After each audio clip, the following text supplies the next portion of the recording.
नमस्कार दोस्तों, कई तैयारी यूट्यूब चैनल पर आप सभी का स्वागत है। संपूर्ण हिंदी विषय की तैयारी को आगे बढ़ाते हुए आज की क्लास में हम करेंगे टॉप 25 और अन्य महत्वपूर्ण प्रश्न हिंदी साहित्य से संबंधित, जो कि अभी हाल ही में होने वाली परीक्षाओं को ध्यान में रखते हुए विद सॉल्यूशन के साथ प्रीवियस ईयर्स के क्वेश्चनों को हम करते हुए अपनी तैयारी को आगे बढ़ा रहे हैं। एक एक प्रश्नों को हम उसके और अन्य सभी तथ्यों को देखते हुए विद सॉल्यूशन के साथ करने की कोशिश करते हैं, ताकि परीक्षा में उस प्रश्न जैसा कोई और अन्य तथ्य भी पूछ लिया जाए तो आप लोग आसानी से उसका आंसर दे सको। तो एक प्रश्न से संबंधित लगभग जो है महत्वपूर्ण हम 5 से 10 पॉइंट देख लेते हैं, ताकि परीक्षा तक आप लोगों की महत्वपूर्ण तथ्यों की बार बार रिवीजन होती रहे और जो है बार बार रिवीजन से ही जो है सफलता आपको मिले। तो सफलता का राज क्या है? निरंतर अभ्यास। इसी उद्देश्य के साथ हमने ये सीरीज शुरू की हुई है भाई, एक एक प्रश्नों को विद सॉल्यूशन के साथ बार बार तथ्यों के रिवीजन के साथ। तो आज की क्लास में हम और अन्य मैराथन क्लास 15 के माध्यम से जो है और अन्य टॉप 25 प्रश्नों को कंप्लीट करने की कोशिश करेंगे। सभी प्रश्नों को उनके विद सॉल्यूशन के साथ देखेंगे। जिस भी परीक्षा में हिंदी साहित्य संबंधी प्रश्न पूछे जाते हैं, NTA नेट की परीक्षा हो या किसी भी स्टेट के अंतर्गत होने वाली TGT PGT परीक्षा हो या फिर जो है और अदर परीक्षा हो जिसमें हिंदी साहित्य से संबंधित प्रश्न पूछे जाते हैं, सभी परीक्षाओं के लिए ये क्लास जो है काफ़ी हेल्पफुल रहेगी, मददगार साबित होगी। क्योंकि ये प्रश्न हम उन प्रश्नों को कर रहे हैं जो कहीं ना कहीं पिछली हिंदी संबंधी परीक्षाओं में पूछे गए हैं। तो देख लेते हैं प्रीवियस ईयर्स के क्वेश्चनों को। प्रश्न नंबर 26 यानी 26 प्रश्न नंबर पर हम पहुंच गए थे। तो इनमें से कौन सा लेखक जीवनी लेखक नहीं है, यानी जीवनी विधा की रचना किस लेखक ने इनमें से नहीं की? तो ये आपको बताना है। रामविलास शर्मा जी ने जो है निराला की साहित्य साधना नामक जीवनी लिखी है। अमृत राय जी ने, आप सभी को पता है, मुंशी प्रेमचंद जी के जीवन पर आधारित कलम का सिपाही लिखी हुई है। और विष्णु प्रभाकर जी द्वारा जो है इन्होंने जो है शरत चंद्र के जीवन पर, जो कि बांग्ला साहित्यकार हुए हैं, उनके जीवन पर एक आवारा मसीहा नामक जीवनी लिखी है। तो आप लोगों को इन सभी लेखकों को ध्यान से देखना है और इनके रचनाओं को भी देख लेना है। इनकी जीवनी विधा की जो रचनाएं लिखी हुई है, ये आप लोगों को यहाँ पर सॉल्यूशन मिल जाएगा। आंसर हो जाएगा हमारा अज्ञे ऐसे साहित्यकार है जिन्होंने जीवनी विधा से रचना नहीं की। बढ़ते हैं आगे, अगला प्रश्न देख लेते हैं। प्रश्न नंबर 27 विभावना अलंकार का लक्षण है। विभावना अलंकार का लक्षण क्या होता है? तो विभावना अलंकार होता है जहाँ बिना कारण के कार्य की सिद्धि पर हो, वही हमारा क्या होता है? विभावना अलंकार कहलाता है।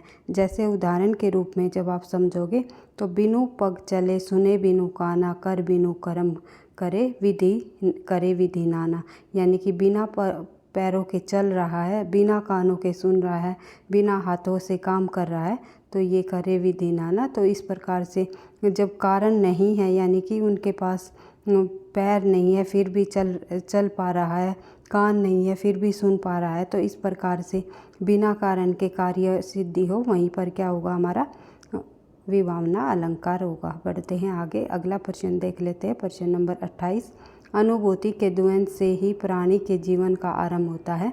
उच्च प्राणी मनुष्य भी केवल एक जोड़ी अनुभूति लेकर इस संसार में आता है। जो ये पंक्तियाँ है, ये किस निबंध से ली गई है? ये आप लोगों को बताना है। अनुभूति के द्वंद्व से ही प्राणी के जीवन का आरंभ होता है, ये पंक्तियाँ जो है भाव या मनोविकार निबंध से ली गई है, जो कि आचार्य रामचंद्र शुक्ल जी द्वारा लिखा गया निबंध है। आचार्य रामचंद्र शुक्ल जी द्वारा एक ये कथन भी कई बार परीक्षाओं में पूछा जाता है, यदि गद्य कवियों या लेखकों की कसौटी है तो निबंध गद्य की कसौटी। निबंध को गद्य की कसौटी किसने माना? तो आप लोगों को ध्यान रखना है, आचार्य रामचंद्र शुक्ल जी ने। भाषा की पूर्ण शक्ति का विकास निबंधों से ही अधिक संभव है। तो ये कथन पूरा का पूरा कथन यहाँ पर दिया गया है, पिछली परीक्षाओं में कहीं ना कहीं पूछा जा चुका है भाई, ध्यान रखना है आप लोगों को। बढ़ते हैं आगे, अगला पॉइंट देख लेते हैं। रामचंद्र शुक्ल जी के कुछ और निबंधों से संबंधित महत्वपूर्ण पंक्तियाँ हैं। यदि प्रेम सौपन है तो श्रद्धा जागरण, बैर करो दिया अचार का मुरब्बा है, गुण प्रत्यक्ष नहीं होता, उसके आश्रय और परिणाम प्रत्यक्ष होते हैं। मनुष्य और पशु में मूल अंतर यही है कि मनुष्य चैतन्य तक पहुंचा है जबकि वह नहीं, यानी कि पशु नहीं। तो ये पंक्तियाँ जो है परीक्षा में अगर पूछ ली जाए किस विद्वान के द्वारा कही गई है, तो ये आप लोगों को आचार्य रामचंद्र शुक्ल जी का आंसर लगा देना है। तो ये सभी पंक्तियाँ इम्पोर्टेंट हैं परीक्षा की दृष्टि से। बढ़ते हैं आगे। आचार्य रामचंद्र शुक्ल चिंतामणि भाग 1 नामक निबंध संग्रह के संपादक भी रहे हैं।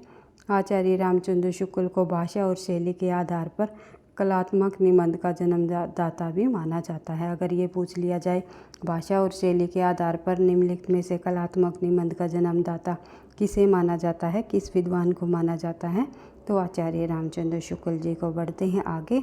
अगला प्रश्न देख लेते हैं, प्रश्न नंबर 29।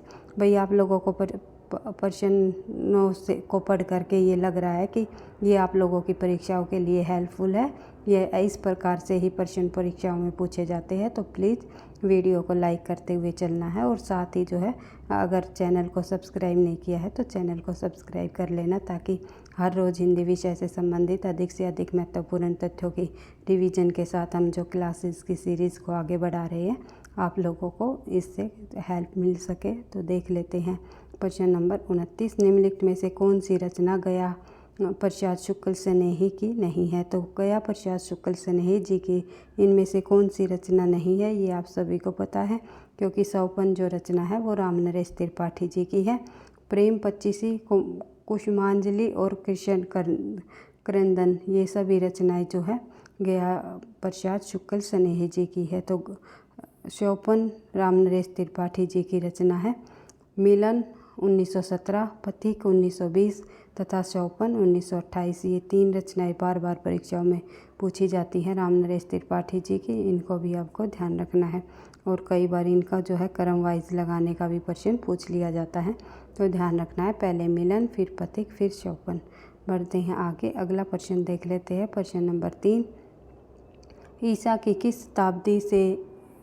की किस शताब्दी में अपभ्रंश का व्यवहार लोक भाषा के अर्थ में होने लगा? तो ईसा की 11वीं शताब्दी में अपभ्रंश का जो व्यवहार है लोक भाषा अर्थ में होने लगा। ये क्योंकि अपभ्रंश भाषा का जो विकास है वो 500 ईस्वी पूर्व से लेकर के 1000 ईस्वी के मध्य हुआ था, और इसके में जो साहित्य का आरंभ है वो 8वीं शताब्दी, यानी कि स्वयंभू जो कि अपभ्रंश भाषा के प्रथम कवि माने जाते हैं, इससे हो गया था, और 13वीं शताब्दी तक ये जारी रहा। और अपभ्रंश नाम पहल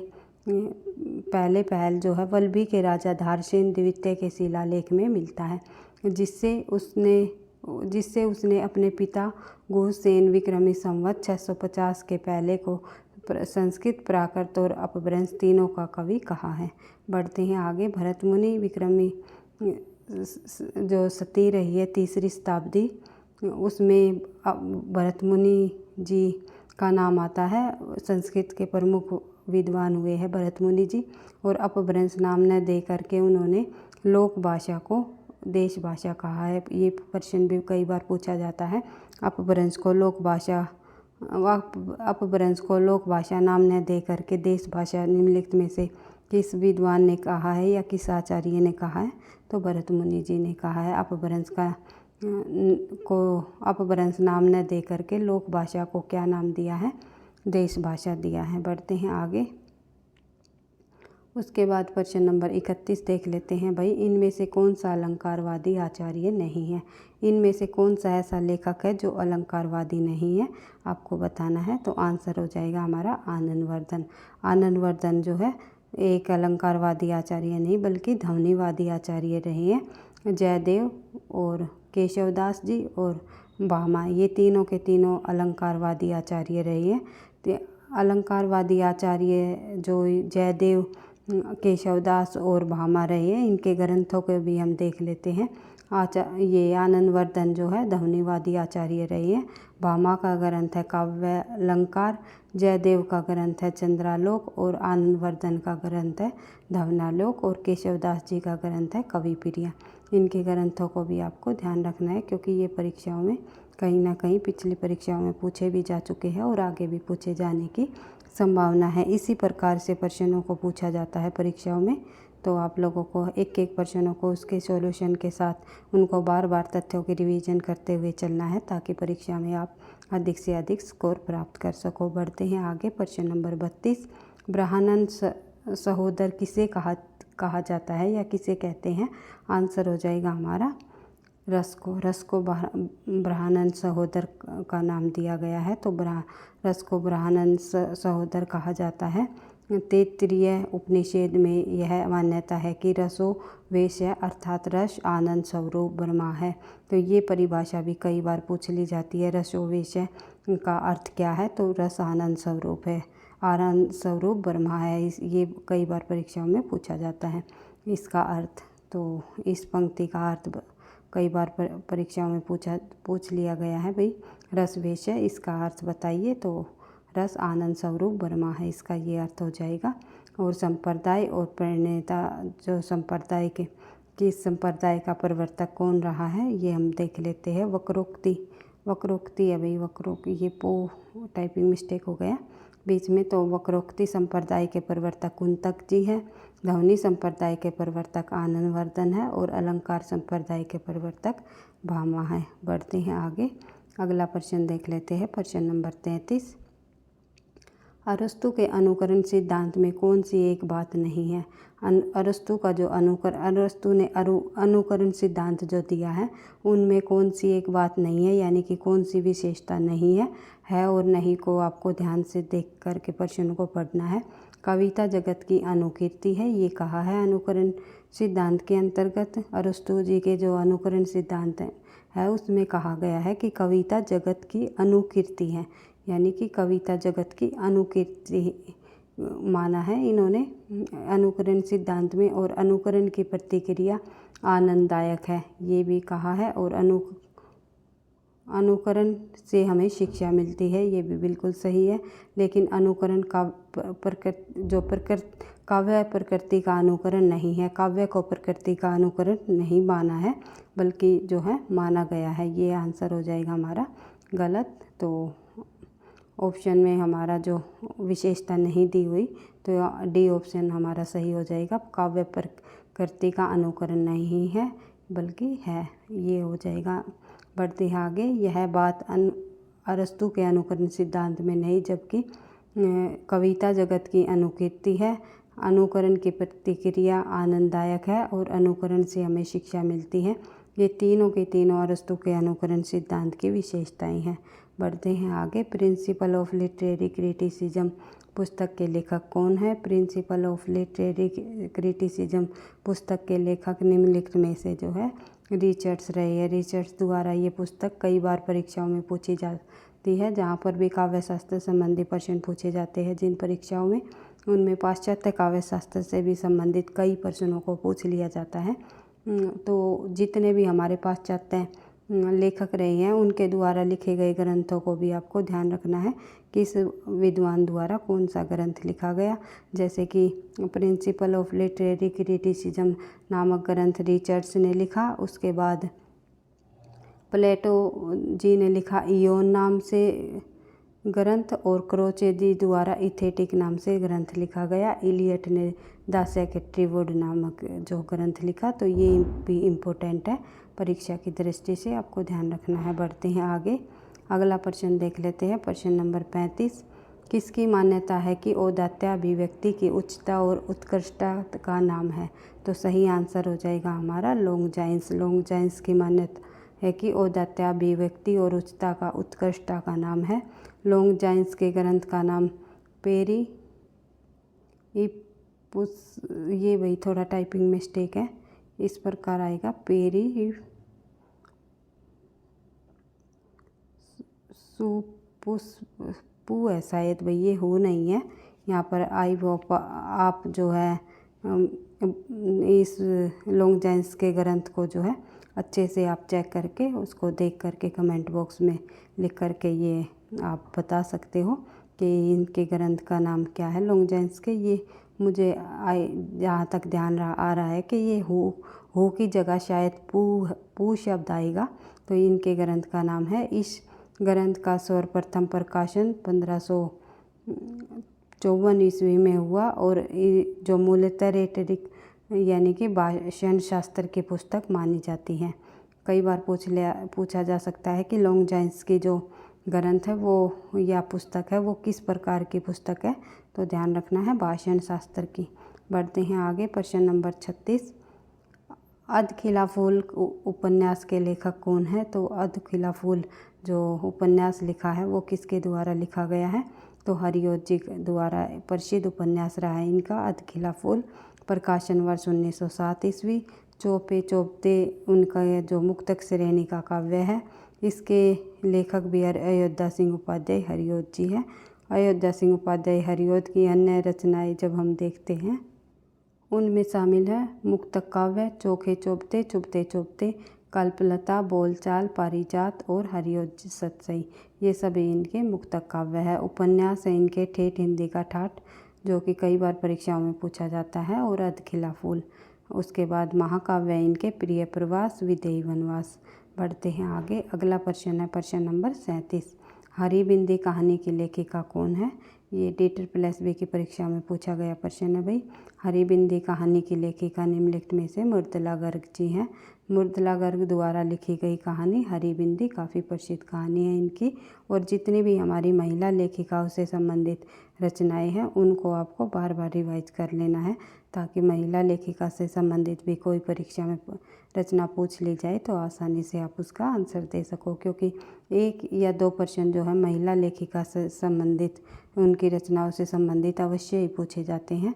तो हरी बिंदी कहानी की दाम्पत्य जीवन, एक रास्ता से उभी हुई युवती की मनोदशा का चित्रण इसमें दिखाया गया है। मैत्री पुष्पा जी द्वारा लिखी गई जो कहानियाँ हैं उसमें स्मृति दंश, चाक, गुना बेगुना, अमला कबूतरी, लकीरें, आंगन पाखी, खुली खिड़कियाँ आदि जो हैं इनकी मैत्री पुष्पा जी की कहानियाँ हैं। उषा प्रियवंता जी की कहानियाँ हैं वनवास, कितना बड़ा झूठ, शून्य, जिंदगी और गुलाब के फूल, एक कोई दूसरा। ये जो है उषा प्रियवंता जी की कहानियाँ हैं। मृदुला गर्ग की कहानियाँ देख लेते हैं। अनित्य, कर लेंगे हम हजम, जादू का कालीन, और मंजूर नामंजूर, उसके हिस्से की धूप, और हरी बिंदी तो आप लोगों ने देख ही लिया है। बढ़ते हैं आगे, अगला प्रश्न आगे है मनु भंडारी जी की कहानियाँ। मनु भंडारी जी से संबंधित जो कहानियाँ हैं वे है एक प्लेट सैलाब, मैं हार गई, 3 निगाहों की एक तस्वीर, यही सच है, और त्रिशंकु। उसके बाद बढ़ते हैं आगे, प्रश्न नंबर 38। सफ़ेद कौवा कहानी के लेखक कौन है? सफ़ेद कौवा नामक जो कहानी निम्नलिखित में से किस लेखिका द्वारा लिखी गई? आंसर हो जाएगा हमारा मंजुल भगत। मंजुल भगत जी द्वारा लिखी गई कहानी सफ़ेद कौवा। जंक्शन कहानी के रचनाकार जो है मुक्तिबोध जी रहे हैं। उसके बाद देख लेते हैं आगे, जिसके अनुसार पृथ्वीराज रासो 2500 पृष्ठों का बहुत बड़ा ग्रंथ है। तो ये माना है हजारी प्रसाद द्विवेदी जी ने। हजारी प्रसाद द्विवेदी जी ने जो है पृथ्वीराज रासो ग्रंथ को अर्ध प्रमाणिक माना है, और इनके द्वारा कहा गया है कि ये जो है 2500 पृष्ठों का बहुत बड़ा ग्रंथ है। हजारी प्रसाद द्विवेदी के अनुसार काशी नागरी प्रचारणी सभा से प्रकाशित पृथ्वीराज रासो में 2500 पृष्ठ है, जो 69 सर्गों में विभक्त है। सबसे बड़ा समय कनवज युद्ध माना जाता है, जो संभवतः रासो का मूल कथानक है। उसके बाद देख लेते हैं प्रश्न नंबर 41। प्रश्न नंबर 41 में देख लेते हैं भाई, जल्दी जल्दी हम प्रश्नों को इसलिए करते हैं कि एक प्रश्न हमारा भाई कई बार रिपीट हो जाता है, इसलिए आई थिंक मुझे लगता है आप लोगों को ये सभी तथ्य याद भी हो गए होंगे। तो इसलिए हाँ, रिवीजन परीक्षा तक जितने अधिक हो सकेंगे बार बार तथ्यों की रिवीजन करते रहेंगे, ताकि आप लोग जो है अधिक से अधिक बार तथ्यों की रिवीजन करने से किसी भी प्रकार से जो है प्रश्न को गलत नहीं कर पाओगे।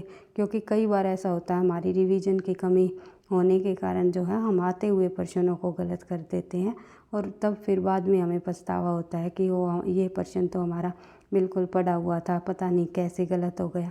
वो पता नहीं कैसे गलत हो गया का आंसर यही है कि तथ्यों की रिवीजन में कमी रह जाती है, इसीलिए ही हमारे प्रश्न गलत हो जाते हैं। जितने अधिक हो सकेगा तथ्यों की अगर बार बार रिवीजन करोगे तो आप लोगों का एक भी प्रश्न गलत नहीं होगा, मैं गारंटी से कह सकती हूँ। जितनी अधिक बार तथ्यों की रिवीजन करोगे उतना ही आप लोग जो है अच्छा स्कोर कर पाओगे परीक्षा में। तो देख लेते हैं प्रश्न नंबर 41। खुसरो के बारे में निम्नलिखित में से कौन सी बात रामचंद्र शुक्ल जी की नहीं कही गई। तो नहीं, कौन सी बात नहीं कही गई ये आप लोग को बता देना है यहाँ पर। एक सेकंड भाई।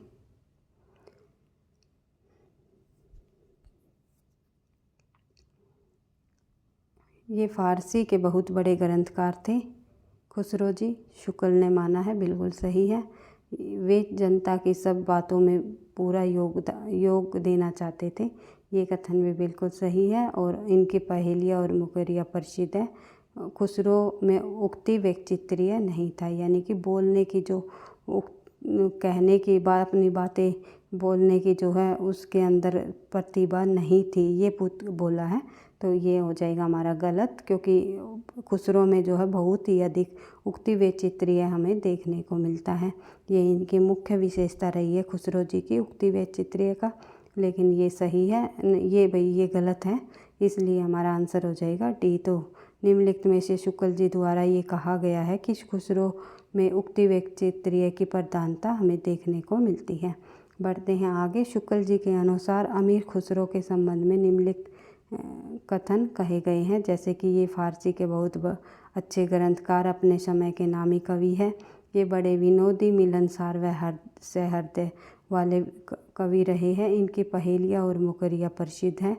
उसके बाद अमीर खुसरो जी के बारे में जब हम देखें तो खुसरो जी को उपाधियाँ मिली हुई थी। खुसरो सुखन, यह उपाधि मात्र 12 वर्ष की अल्पायु में ही बुजुर्ग विद्वान ख्वाजा इजुद्दीन द्वारा प्रदान की गई थी। और उपनाम है इनके खुसरो जी के तुर्क ए अल्लाह, तोताए हिंद, हिंदुस्तान की तोती, और भी कई नामों से जाना जाता है अमीर खुसरो जी को।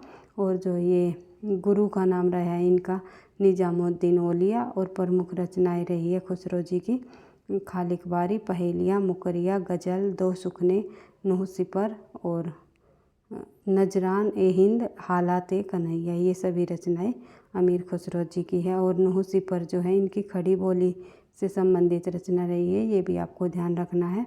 इसमें भारतीय बोलियों के संबंध में विस्तार से वर्णन किया गया है।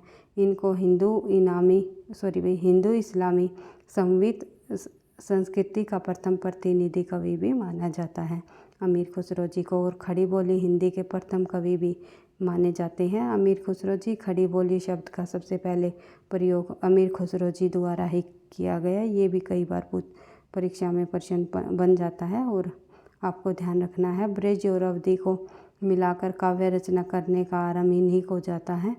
उसके बाद जो है खुसरो जी हिंदी रचनाओं का प्रथम संकलन जवारे खुसरवी नाम से 1918 में मौलाना रशीद अहमद सलाम ने अलीगढ़ से प्रकाशित कराया था। इस प्रकार जो है द्वितीय संकलन में जो 1922 में ब्रज रतन दास ने नागरी प्रचरणी सभा काशी के माध्यम से खुसरो को हिंदी कविता नाम करवा दिया था। उसके बाद देख लेते हैं राम कुमार वर्मा ने अवधि का प्रथम कवि माना है खुसरो जी को। राम कुमार वर्मा ने अवधि का प्रथम कवि माना है, ये आप लोगों को ध्यान रखना है। राम कुमार वर्मा ने स्वयंभू को जो है स्वयंभू को एक सेकेंड राम कुमार वर्मा ने स्वयंभू को हिंदी का प्रथम कवि माना है।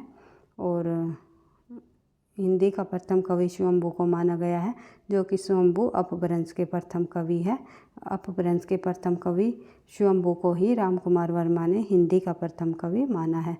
और इन्होंने राम कुमार वर्मा ने ही मुल्ला दाऊद जी द्वारा रचित रचना चंदायन को सूफी परंपरा की प्रथम रचना माना है। तो अलग अलग विद्वानों द्वारा प्रथम जो है अलग अलग माने गए हैं। जो जिस विद्वान ने जो प्रथम माना है वो परीक्षा की दृष्टि से काफ़ी इम्पोर्टेंट होता है। आप लोगों को इनको बार बार तथ्यों को रिवाइज करते हुए चलना है, किसी भी प्रकार से आपको कंफ्यूज नहीं होना है। बढ़ते हैं आगे, अगला प्रश्न देख लेते हैं। प्रश्न नंबर 42, विद्यापति के बारे में निम्नलिखित में से कौन सी बात रामचंद्र शुक्ल जी ने नहीं कही। तो अभी हमने अमीर खुसरो जी के संबंध में शुक्ल जी के विचार पढ़े थे कि शुक्ल जी ने कौन सी बात अमीर खुसरो जी के बारे में नहीं कही। अब देख लेते हैं विद्यापति जी के दोनों कवि जो आदिकाल के प्रसिद्ध कवियों में आते हैं। तो आदिकाल के अंतर्गत प्रसिद्ध कवि रहे हैं विद्यापति और अमीर खुसरो जी।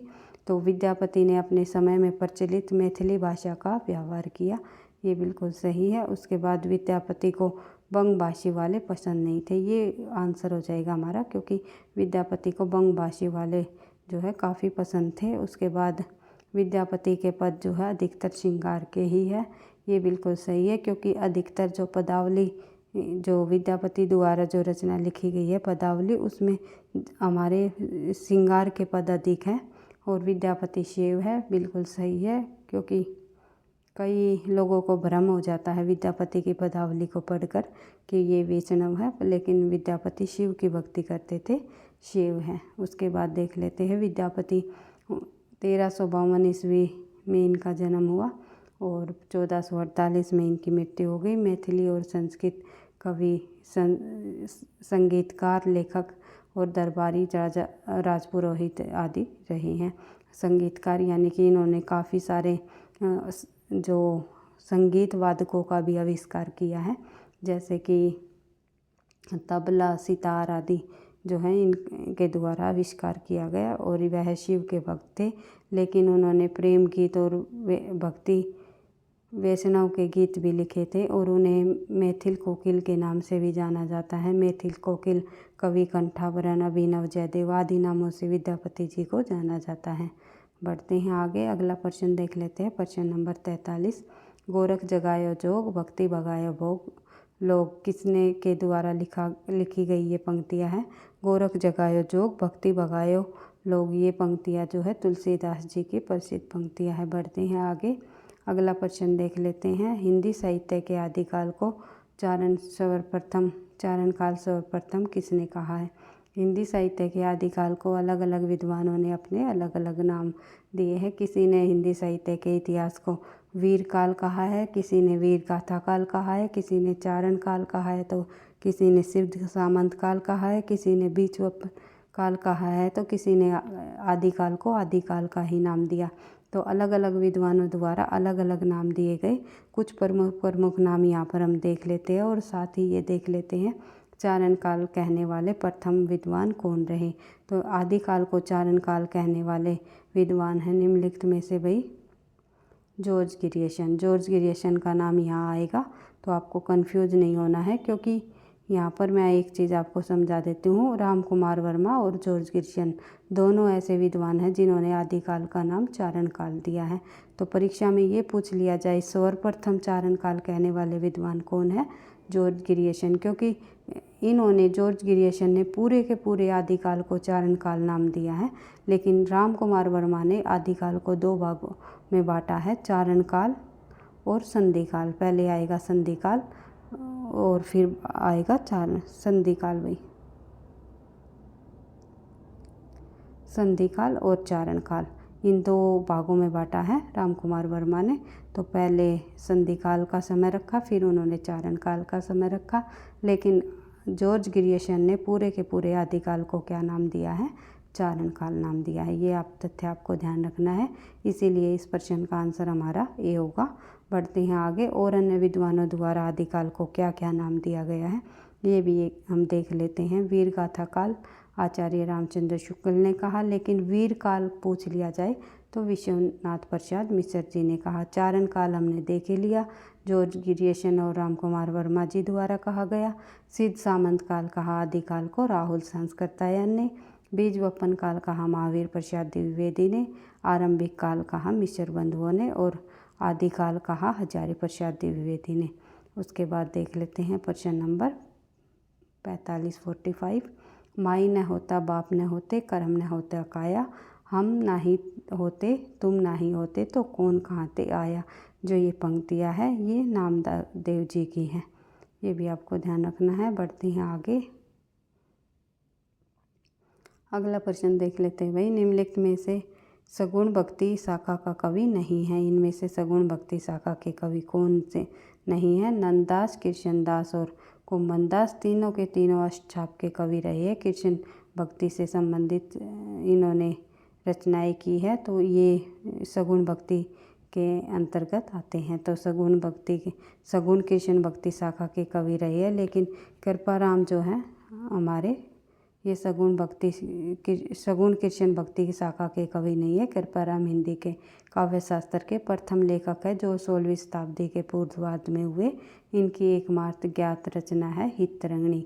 ये कृपाराम जी की हितरंगिणी काफ़ी बार परीक्षाओं में पूछी जाने वाली रचना है। बढ़ते हैं आगे। प्रश्न नंबर 47, लिखित में रचना और रचनाकार की सृष्टि से कौन सा विकल्प सुमेलित नहीं है। नहीं और है पे आपको ध्यान से देखते हुए समझते हुए चलना है, क्योंकि कई बार मैं आप लोगों को बता चुकी हूँ। कई बार हम आते हुए प्रश्न भी गलत कर देते हैं प्रश्नों को ठीक से न पढ़ने के कारण। तो देख लेते हैं। काव्य विवेक चिंतामणि जी की रचना है। साहित्य सार मोतीराम जी की रचना है। रसराज जो है ये आंसर हो जाएगा हमारा सी भाई। युक्ति तरंगिणी जो है कुलपति मिश्र जी की रचना है। मिश्र आएगा भाई, कुलपति मिश्र। तो रसराज जो रचना है ये भूषण की नहीं है, बल्कि किसकी है, मोतीराम की ही है। मोतीराम की रचना रही है रसराज, जो कि काफ़ी बार परीक्षाओं में पूछी जाती है। यहाँ पर भूषण की दी हुई है, तो आंसर हो जाएगा हमारा सी, जो कि सुमेलित नहीं है। बढ़ते हैं आगे। प्रश्न नंबर 48, निम्नलिखित में से अष्टछाप के कवि कौन सुमेलित नहीं है। तो इनमें अष्टछाप के कवि में कौन शामिल नहीं है, ये आप लोगों को बताना है। तो देख लेते हैं। परमानंद दास, कुम्भन दास, स्वामी हरिदास और गोविंद स्वामी, इनमें से जो है अष्टछाप के कवि स्वामी हरिदास जी नहीं हैं। अष्टछाप के सभी कवियों को हम देख लेते हैं। सूरदास, कुम्भन दास, परमानंद दास, कृष्ण दास, नंद दास, चित स्वामी, गोविंद स्वामी और चतुर्भुज दास, ये सभी हमारे अष्टछाप के प्रमुख कवि हैं। 4 विठलनाथ के शिष्य हैं, तो 4 वल्लभाचार्य जी के शिष्य हैं। उसके बाद देख लेते हैं प्रश्न नंबर 49, निम्नलिखित में से केशवदास जी की रचना नहीं है। इनमें से आजकल प्रश्नों का पूछने का थोड़ा सा पैटर्न बदल चुका है। नहीं से अधिक संबंधी प्रश्न ज़्यादा पूछे जाते हैं। कई बार परीक्षाओं में पूछ लिया जाता है इनमें से कौन सी रचना नहीं है, सत्य नहीं है। तो इस प्रकार से ज़्यादा प्रश्न पूछे जाने लगे हैं, तो उसी की प्रैक्टिस हम करेंगे। और कहीं ना कहीं ये पिछली परीक्षाओं में पूछे गए प्रश्न है भाई। प्रीवियस ईयर्स के प्रश्नों को ही मैंने इस सीरीज़ के अंतर्गत रखा है। तो देख लेते हैं। निम्नलिखित में से केशवदास की रचना कौन सी नहीं है। तो आपको बताना है हनुमान नाटक केशवदास जी की रचना नहीं है, बल्कि हृदय राम की है। और रसिक प्रिया, कवि प्रिया, रस सागर, ये सभी रचनाएं जो है केशवदास जी की हैं। इनको भी आपको ध्यान रखना है। बढ़ते हैं आगे। प्रश्न नंबर 50, निम्नलिखित में से कौन सी रचना देव की नहीं है। देव कवि की कौन सी रचना इनमें नहीं है। तो भावविलास, अष्टयाम, श्रृंगार निर्णय और प्रेम तरंग, इनमें से श्रृंगार निर्णय ये देव कवि की नहीं है। प्रेम तरंग, अष्टयाम और भावविलास तीनों रचना देव कवि की है। श्रृंगार निर्णय जो रचना है वो भिखारी दास जी की है। बढ़ते हैं आगे। अगला प्रश्न देख लेते हैं भाई। प्रश्न नंबर 51, 1-2 प्रश्न और एक्स्ट्रा है इस PDF के अंतर्गत, वे भी हम कर ही लेते हैं भाई। निम्नलिखित में से निर्गुण ज्ञानाश्रय शाखा का कवि कौन नहीं है। तो निर्गुण ज्ञानाश्रय शाखा के कवि निम्नलिखित में से जो है नाभादास जी नहीं है। तो बढ़ते हैं आगे। नाभादास सगुण उपासना राम भक्ति के कवि रहे हैं। इनकी भक्ति प्रचलित राम भक्ति से थोड़ी भिन्न थी और इसमें मर्यादा के स्थान पर माधुर्य भाव का पुट अधिक रहा है। वे गोस्वामी तुलसीदास जी के समकालीन रहे हैं और स्वामी रामानंद जी की शिष्य परंपरा के संत कृष्ण दास पहरी के परशिष्य और भक्त कवि अगरदास जी के शिष्य रहे हैं। नाभादास जी के गुरु का क्या नाम है, अगरदास।